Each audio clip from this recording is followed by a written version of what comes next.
Sanatti tamata warra dhiiranii toraadhatee sanii sagaataan feetanii amma haa wal barru dhiisii waa'ee sanii amma haa wal barru dhiisii waa'ee sanii.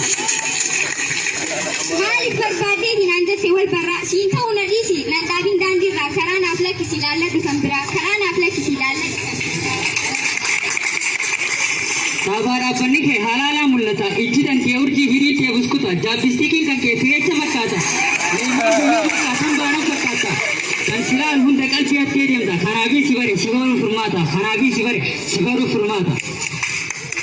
Lallakkatiin gurbaa akkam narraa feeta tiraafiika duraa si godhanii laata mookorma dubartii shallee deeggatta mookorma dubartii shallee deeggatta. Lakki wakkanaa yaada foon hubanne rabbumaatu fidee miidhageessii kanne malee hojii qaba sila akka hin dhufne malee hojii qaba sila akka hin dhufne.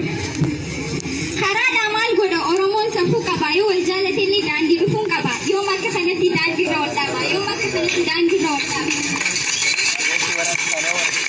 Dhugaa jettee qabsi shakkii mootii dubraa Oromoon safuu qaba waliin dhaabu daandiirra karaa adaanii dhufa dhiifama tanarraa karaa adaanii dhufa dhiifama tanarraa.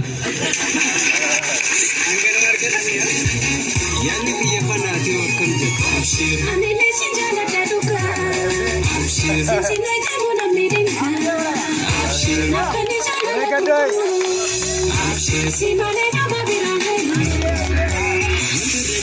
Wanyaanni ani akkuma sammuu jalani walirra halaala teenyaas fiidini akkatti wal barreen irraanfatini wal barree wanyaanni ani akkuma sammuu jalani walirra halaala teenyaas fiidini akkatti wal barreen irraanfatini. Isa qabna beekina sameeffate jaalala jajeetu masiilala ajaa'iba jaalala.